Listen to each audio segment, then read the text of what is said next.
Welcome students. आज हम physics में चैप्टर जो 3 है आपका ग्रेविटेशन और एनसीईआरटी बुक का चैप्टर 10 है ये, ठीक है। फिजिक्स का ही चैप्टर 3 है,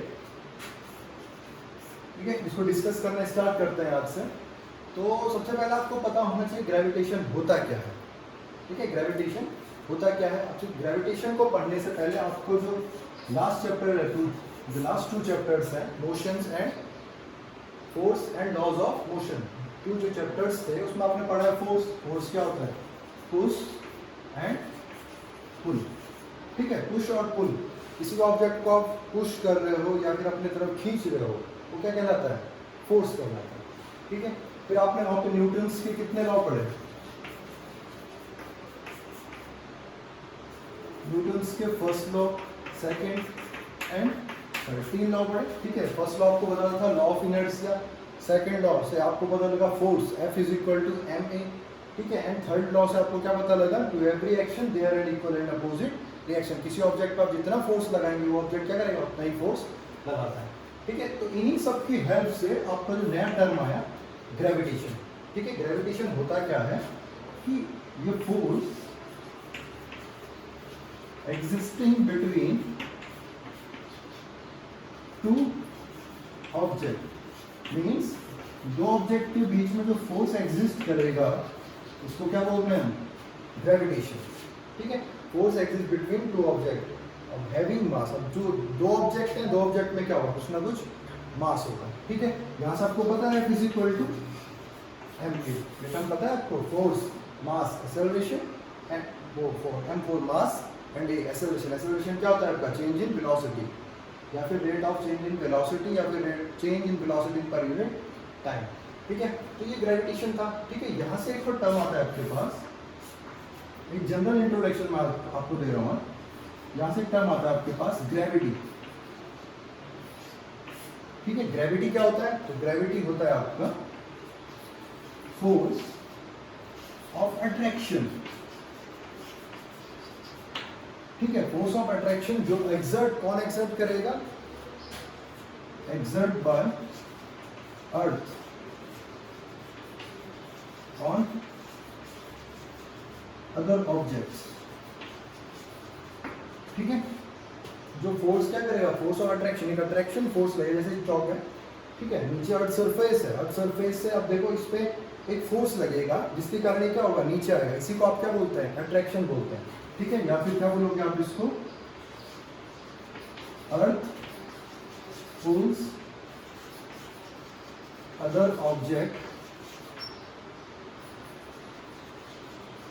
टूवर्ड्स इटसेल्फ, ठीक है।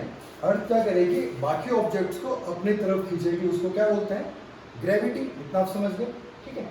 ग्रेविटी जब काम करती है उस टाइम पे जो ऑब्जेक्ट है ये भी क्या करेगा? अर्थ को अपनी तरफ खींचेगा। क्यों?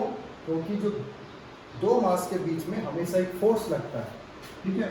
2 मासेस के बीच में एक फोर्स लगता है, उसको बोलते हैं ग्रेविटेशनल फोर्स, ठीक है। बट हमें वहां पर सिर्फ ये एक्सपीरियंस, ये फील होता है कि एक, जैसे अब अर्थ ने फोर्स लगाया एक चौक पे, ठीक है। अब यहाँ पर क्या लग रहा है कि ये अर्थ इसको अपनी तरफ खींच रही है, ठीक है। ये क्या करेगी? सेम टाइम पे ये ऑब्जेक्ट भी अर्थ को अपनी तरफ खींचता है, बट जो चौक का इम्पैक्ट है फोर्स का वो इतना कम है, इतना कम है कि हमें क्या होता है? फील नहीं होता है, ना इस चौक को कोई फील होगा, ठीक है। तो इसका मतलब चौक के लिए जो फोर्स ऑफ अट्रैक्शन है अर्थ से, मतलब अर्थ अपनी तरफ खींच रही है चौक को, वो फोर्स इतना ज़्यादा है कि उसकी कंपैरिजन में जो चौक अर्थ को अपनी तरफ खींच रही है वो बिल्कुल ना के बराबर है, नेग्लिजिबल है, ठीक है। तो सिर्फ क्या दिखता है हमें कि अर्थ क्या कर रही है? इस ऑब्जेक्ट को अपनी तरफ खींच रही है, पुल कर रही है, उसको क्या बोलते हैं आप? ग्रेविटी, ठीक है।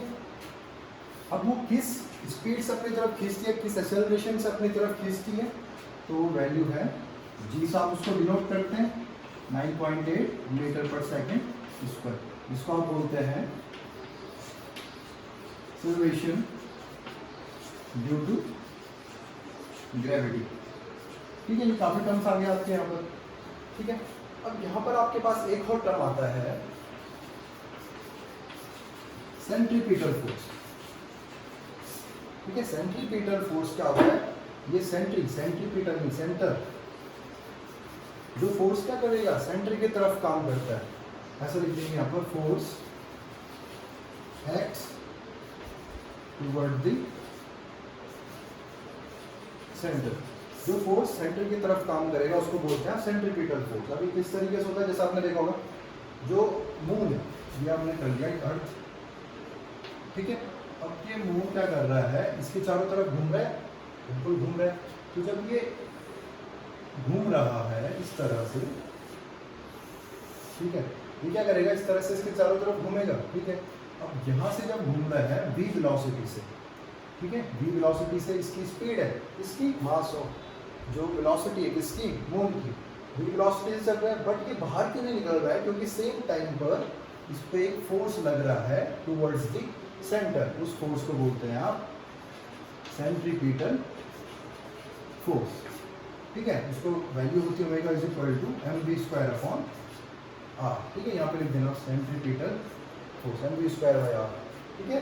Radius means towards the centre की तरफ वो काम करता है, ठीक है। ये इसका सेकंड एग्जांपल क्या होगा, जैसे आपने क्या देखा होगा, जैसे आप एक स्ट्रिंग लेते हो, ठीक है, स्ट्रिंग पर आपने एक स्टोन बांध दिया, ठीक है। अब इस स्टोन को आप जैसे इधर उधर ऐसे करते हैं, रोटेट करते हैं, घुमाते हैं उसको, इस तरीके से घूमेगा, ठीक है। अब इस तरीके से घूम रहा है तो वेलोसिटी क्या है, v वेलोसिटी, v वेलोसिटी से घूम रहा है।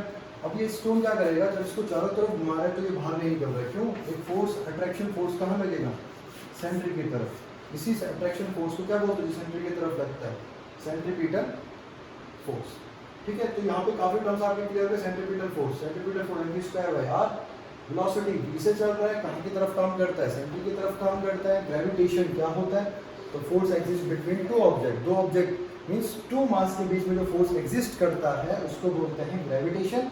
दो फोर्स आपस में एक दूसरे को फोर्स ऑफ अट्रैक्शन लगाते हैं, एक फोर्स दूसरे, एक ऑब्जेक्ट दूसरे ऑब्जेक्ट पे अट्रैक्शन फोर्स लगा रहा है, उसको बोलते हैं ग्रेविटेशनल फोर्स। दोनों टर्म्स को समझ लिया।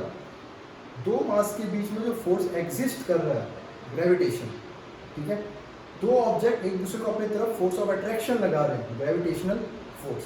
एक ऑब्जेक्ट दूसरे ऑब्जेक्ट को अपनी तरफ खींच रहा है, मींस जहां पर सिर्फ क्या है, दूसरे ऑब्जेक्ट का जो फोर्स है, अट्रैक्शन फोर्स, बिल्कुल नेग्लिजिबल है, दैट इज ग्रेविटी, ठीक है। तो आपको ये सारे टर्म्स यहाँ पर समझ में आ गए होंगे, ठीक है। जो अगला टॉपिक हम डिस्कस करेंगे वो है यूनिवर्सल लॉ ऑफ ग्रेविटेशन, ठीक है। यूनिवर्सल लॉ ऑफ ग्रेविटेशन मैं आपको सिर्फ बता देता हूँ, इसको हम जो प्रूफ करेंगे या फिर जो उसका डेरिवेशन है, छोटा सा डेरिवेशन, उसको हम बाद में अगले लेक्चर में डिस्कस कर लेंगे, ठीक है।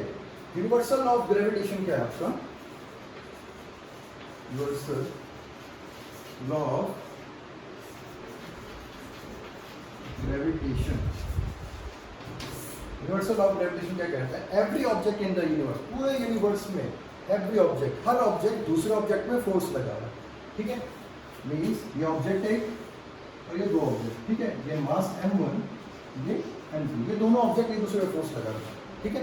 ये कंसीडर इसमें नहीं होता है कि ये लिविंग बीइंग है या नॉन लिविंग, ठीक है। हर दो ऑब्जेक्ट के बीच में फोर्स लग रहा है, ठीक है।